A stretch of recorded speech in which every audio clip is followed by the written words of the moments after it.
Hello दोस्तों, मैं हूं जय सिंह राठौर और आप लोगों के लिए एक अहम मुद्दे पर आज बात करने के लिए आया हूं। और मुद्दा है भारत सरकार और सोशल मीडिया कंपनी ट्विटर के बीच चल रहे घमासान के बारे में। तो आइए हम आपको इसको ज़रा विस्तार से बताते हैं कि इसके पीछे क्या राज है। आइए देखते हैं कि संसद में सूचना प्रसारण मंत्री रविशंकर जी ने क्या कहा, उस पर ध्यान देते हैं, उनकी बातें सुनते हैं, वो क्या कह रहे हैं। अगर सोशल मीडिया का दुरुपयोग करके कोई चुनाव को भ्रष्टाचार से प्रभावित करने की कोशिश करेगा तो सख्त कार्रवाई की जाएगी, ये भी हम कहना चाहते हैं। और उसमें चुनाव आयोग के साथ साथ सरकारें भी काम करेंगी। जहां तक अब फेक न्यूज का सवाल है सर, मित्रवर प्रकाश जी यहां बैठे हुए हैं सर, एक फेक न्यूज को बस्ट करने का हमने प्लेटफॉर्म बनाया हुआ है और जो फेक न्यूज डालते हैं तुरंत उसका करेक्शन भी यहीं आ जाता है। तो आज इस सदन के पटल से, चाहे वो ट्विटर हो, चाहे वो फेसबुक हो, चाहे वो लिंक्डइन हो या कोई हो या व्हाट्सएप हो, मैं विनम्रता से आग्रह करूंगा, भारत में आप काम करिए। आपके करोड़ों फॉलोअर हैं, हम उसका सम्मान करते हैं, पैसे भी कमाइए, लेकिन भारत के संविधान को आपको पालन करना होगा, भारत के कानून को आपको पालन करना होगा, यह कहना चाहता हूं। आपको बता दें कि 1608 में ईस्ट इंडिया कंपनी भारत में आई थी। आपको इतना बता दें कि उन दिनों भारत देश दुनिया का सबसे अमीर देश गिना जाता था। सोने की चिड़िया हमारे देश को कहा जाता था। और उन दिनों हमारे देश पर, दिल्ली के तख्त पर राज था जलालुद्दीन मोहम्मद अकबर का। और इन्हीं के राज के समय पर ईस्ट इंडिया कंपनी भारत में आई थी। ईस्ट इंडिया कंपनी जब आई थी तो भारत में व्यापार करने के नाम पर आई थी।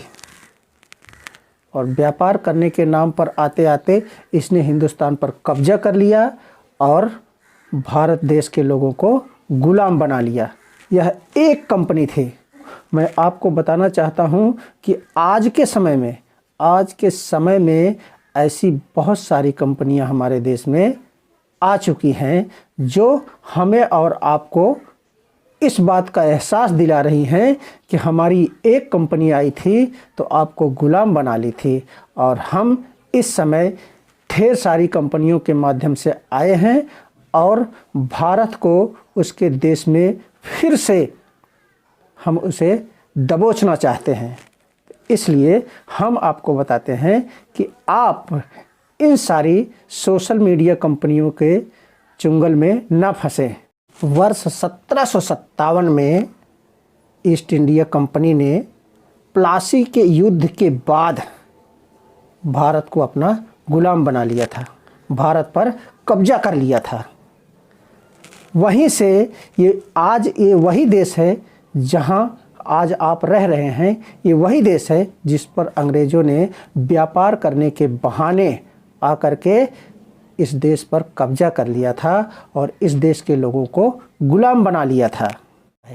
हमें लगता है इतिहास आज फिर वही चीज़ें दोहरा रहा है और हिंदुस्तानियों को, भारतीयों को चेतावनी दे रहा है कि वे होशियार हो जाएं। आपको 26 जनवरी की बात हम बताते हैं। 26 जनवरी के दिन दिल्ली में जो हिंसा हुई थी उसे देखते हुए भारत सरकार ने ट्विटर को 1000 से ज़्यादा अकाउंट जो फेक न्यूज़ फैलाते थे उन्हें बंद करने के लिए कहा था। मगर ट्विटर ने उसमें से 500 अकाउंट को कुछ दिन बंद करने के बाद उसके बाद फिर शुरू कर दिया और कहा कि ये भारतीय संविधान के अनुरूप ही है, ये लोगों की अभिव्यक्ति की आज़ादी है, इसलिए हम इसे बंद नहीं कर सकते।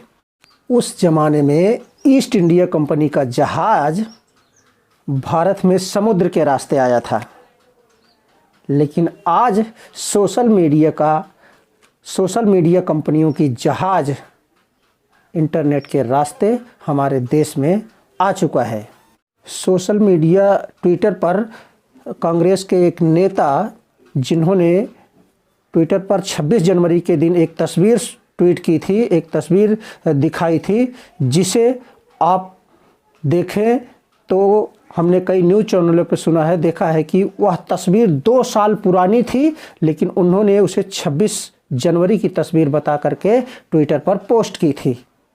26 जनवरी के दिन कांग्रेस नेता ने जो फेक न्यूज़ फैलाई थी, आइए उनकी फेक न्यूज़ को हम देखते हैं कि वो किस तरह से एक तस्वीर पोस्ट करके ट्विटर पर फेक न्यूज़ फैलाई थी। नेता रणदीप सुरजेवाला ने 27 जनवरी को दिल्ली में हुई हिंसा के बाद एक ट्वीट करके ये दावा किया था कि पुलिस ने हिंसा के दौरान किसानों को बेरहमी से पीटा है। उन्होंने इस ट्वीट के साथ एक तस्वीर भी शेयर की थी जिसमें एक व्यक्ति गंभीर रूप से घायल दिख रहा है।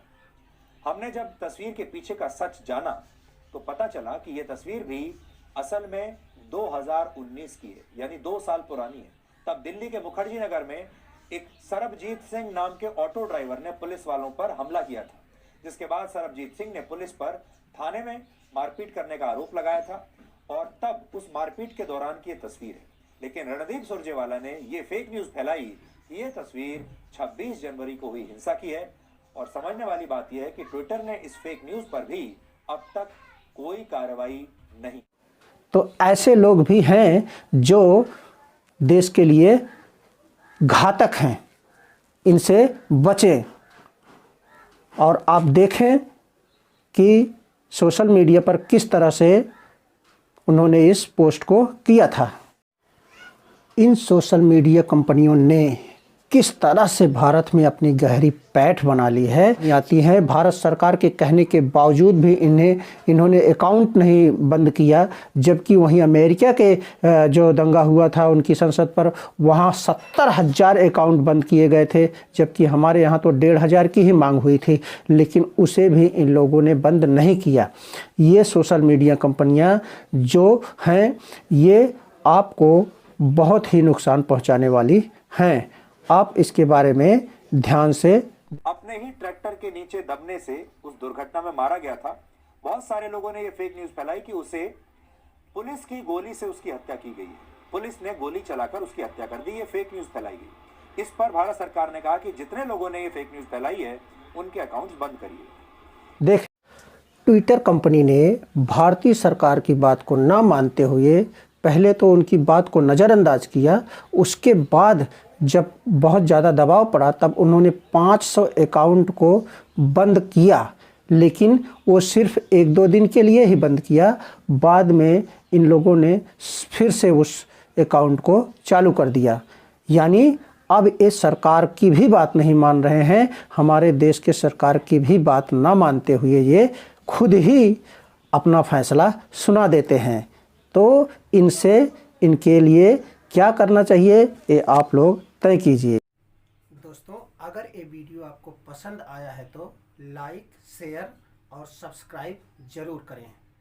अगर आपको कुछ कहना है, कुछ पूछना है तो वीडियो के नीचे कमेंट जरूर करें। अगर हमारे चैनल पर किसी भी वीडियो को आप देखते हैं, आपको पसंद आती है, तो हमारे चैनल का बेल आइकॉन ज़रूर हिट कर लें ताकि आपको हमारी हर वीडियो की नोटिफिकेशन मिलती रहे। धन्यवाद।